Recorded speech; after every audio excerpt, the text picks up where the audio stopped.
A delivery truck reaches a quarantine checkpoint where workers spray it down.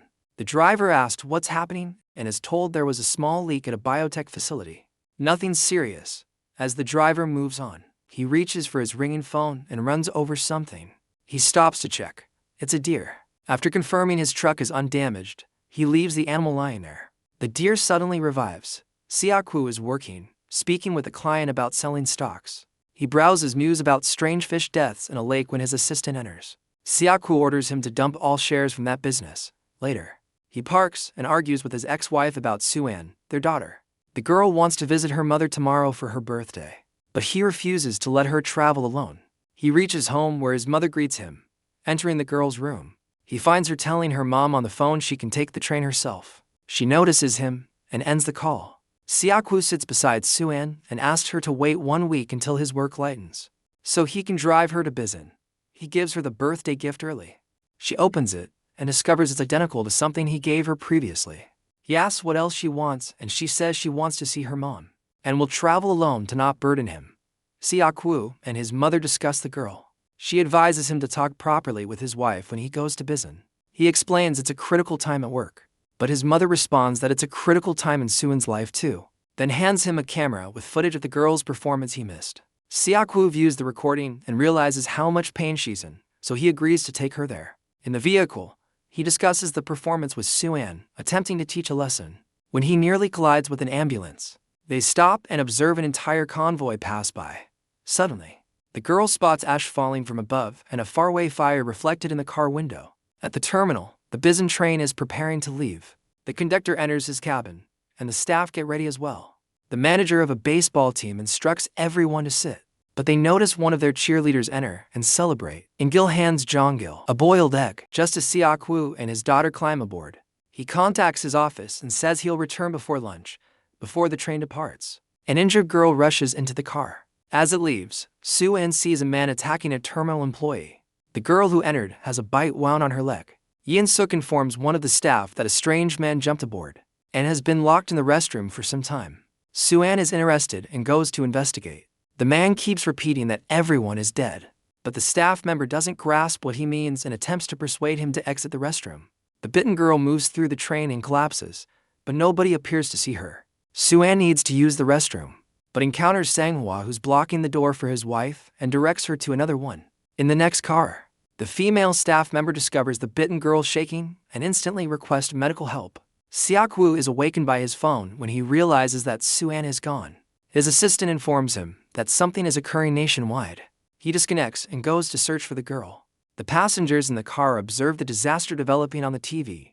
The staff member keeps contacting her supervisor, and the bitten girl rises, completely transformed into a zombie. Her supervisor races toward the car when she doesn't respond, and Suan enters a restroom. The girl is on the staff member's back, biting her as they enter a car, scaring the others. The baseball team gets attacked next, and the staff member transforms as well.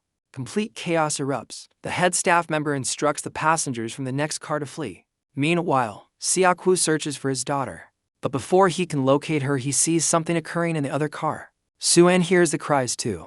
People rush past them both, and the father observes the supervisor being attacked by the zombie staff member, and the supervisor transforms rapidly. Suan appears behind her dad.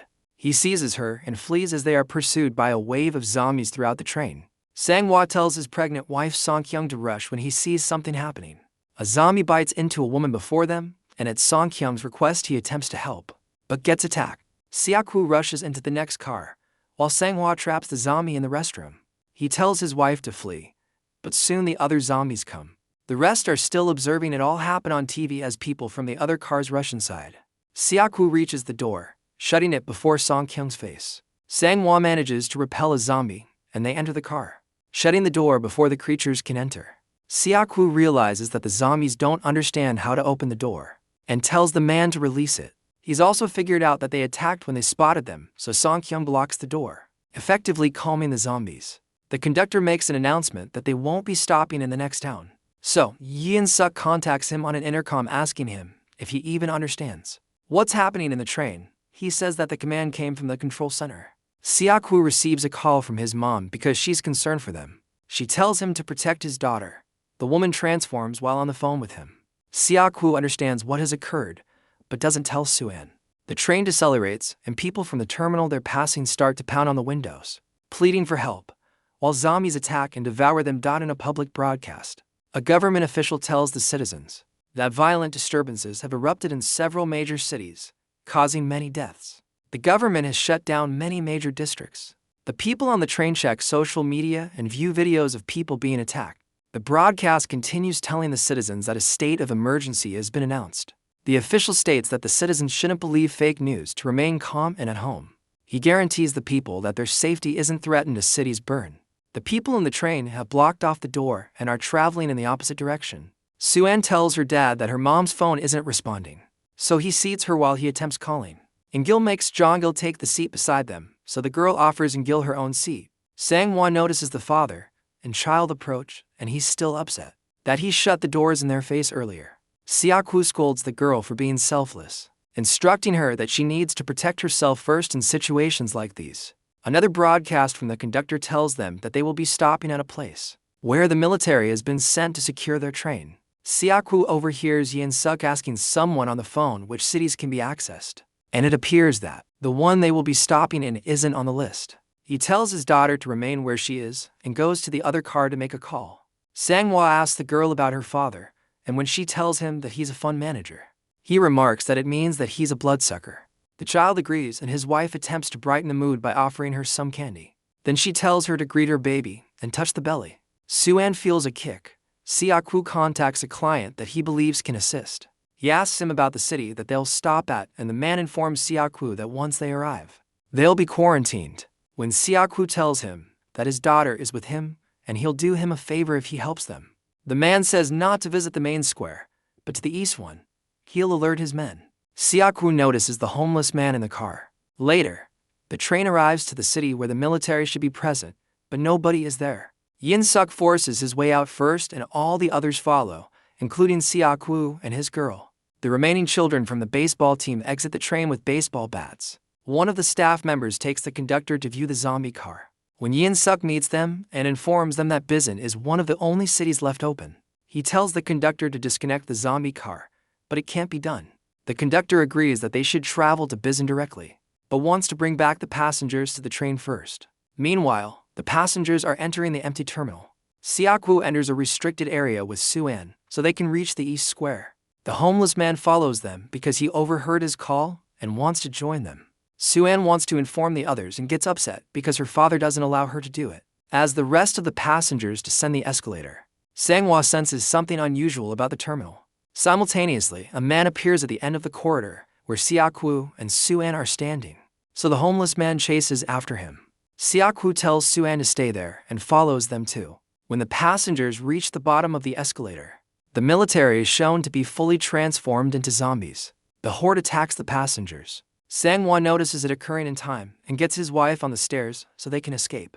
Seok-woo receives a call from his client saying that he can't contact his men, when a zombie appears behind the officer in the corridor and attacks him. The homeless man slips as more zombies appear and devour the officer. Seok-woo races back to Soo-an, who almost gets devoured, but Sang-hwa rescues her. Song-kyung grabs her, and they flee together. The baseball team waits for them at the door, and once they arrive, they close it. Seok-woo struggles to remove a zombie off of him. When the homeless man assists him and runs toward the door, Sang-hwa notices him and opens it, then keeps it open for Seok-woo. They all force the door closed together, attempting to lock it. Song-kyung is almost at the train when she observes that some of the passengers are being destroyed by the train horde. They still rush down the stairs and passengers board the train from the other side. Suddenly, the terminal horde crashes through the windows, dropping onto the train. One zombie drops over Jong-gil, but fortunately it's too damaged to reach her. Song-kyung and Soo-an take the other sister in the opposite direction, while the zombie pursues after them. Jong-gil is rescued by a staff member and the cheerleader. They climb into the train, just in the nick of time. The other sister, the girl and pregnant woman board another car and allow the homeless man inside.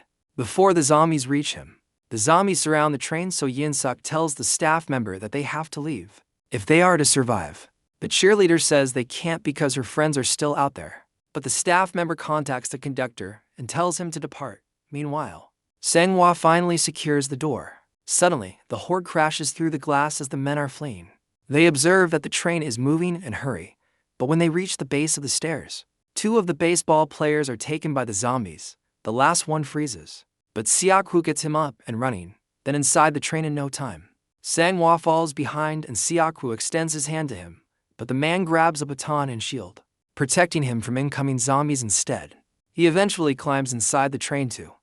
Meanwhile, the conductor contacts the control center and inquires if there's a clear route to Bizen. He is instructed to proceed there, but he requests to be notified when contact has been made with the terminal. Song-kyung and the others are trapped between 2 zombie cars. She spots an unlocked restroom and signals the others to come. Everyone enters, and when Song-kyung steps in, a zombie attacks her. They barely secure the door when the other zombies follow inside the other section of the train. Some of the people are blocking the glass doors.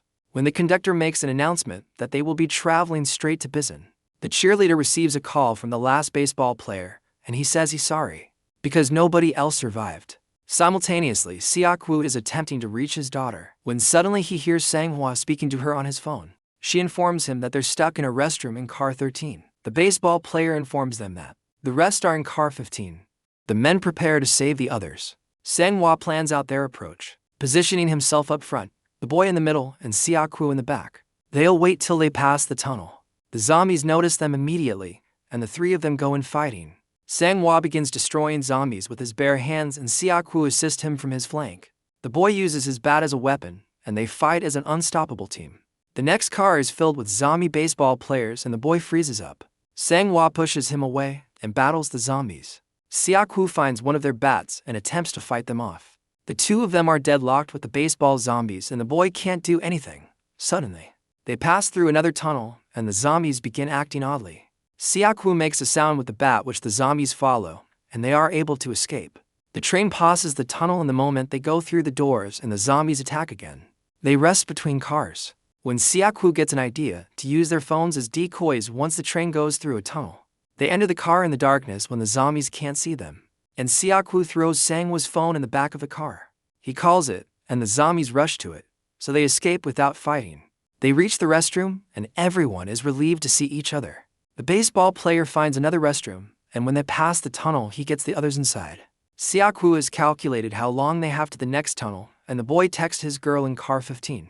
The cheerleader is excited that he'll be arriving at their car alive, so she shares it with the others. Yin-suk naturally doesn't like the fact that they're coming, since they might be infected.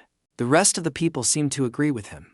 She begs the staff member to help her make the others understand, but he agrees with Yin-suk as well. Once the train reaches a tunnel, everyone exits the restrooms, but now they'll have to figure out how to get past the zombies.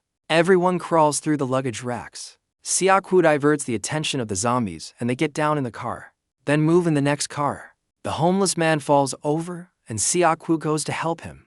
They both get stranded in the car when the train passes the tunnel. Siak-woo counts down until they run, but the homeless man steps on a soda can and attracts the zombies. They still get through the door, but Sang-hwa ends up holding it because a zombie gets wedged in it.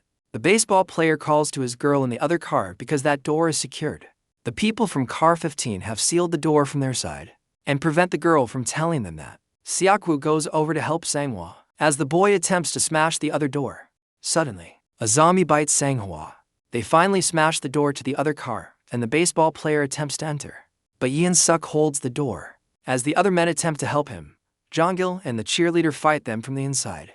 Song-kyung begins walking to her husband, but he tells her to stay awake, then tells Siak-woo to take her and leave because he's getting tired. Sang-hwa asks him to protect her, and Siak-woo says he's sorry. Suddenly, the door breaks apart and the two have to go.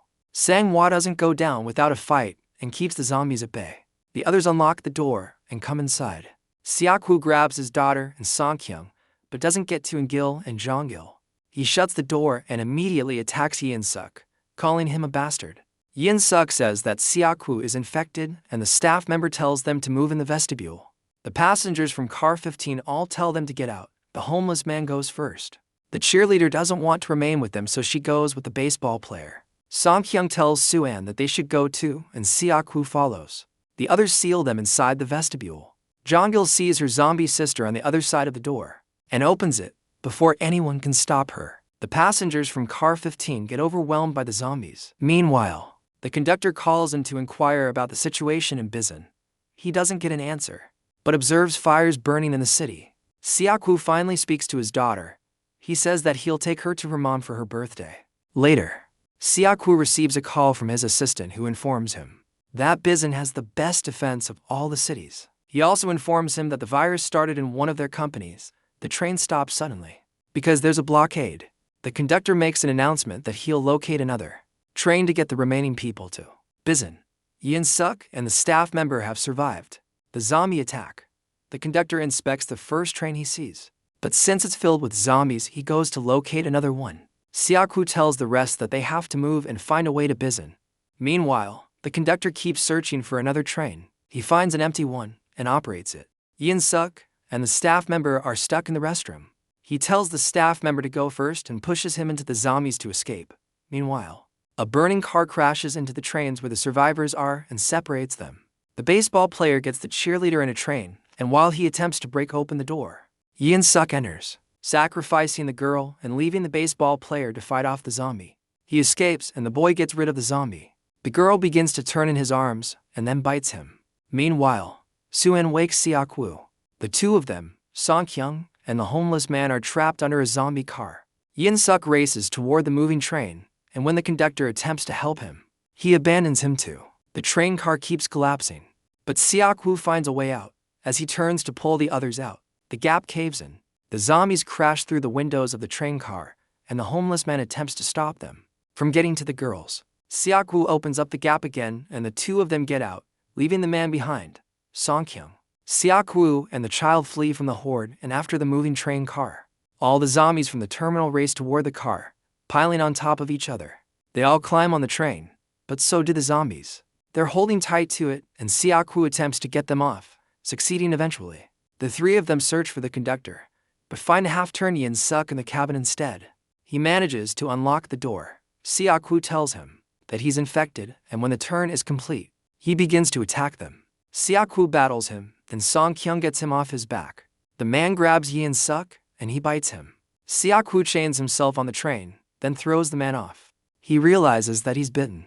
So before he turns, he gets both of them inside the cabin and tells them where the brakes must be. Siakwu tells Soo-in to stay with Song-kyung and get to Bizen where it's safe. She can't release him, but he frees himself from the girl's grip before he can turn and exits the cabin, leaving her behind crying and screaming after him.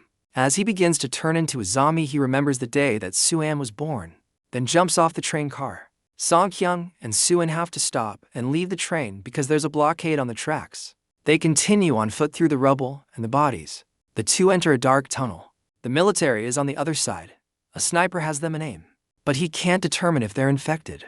An order comes to kill them when suddenly Soo-in starts singing her recital song. The soldiers make the call that survivors are approaching.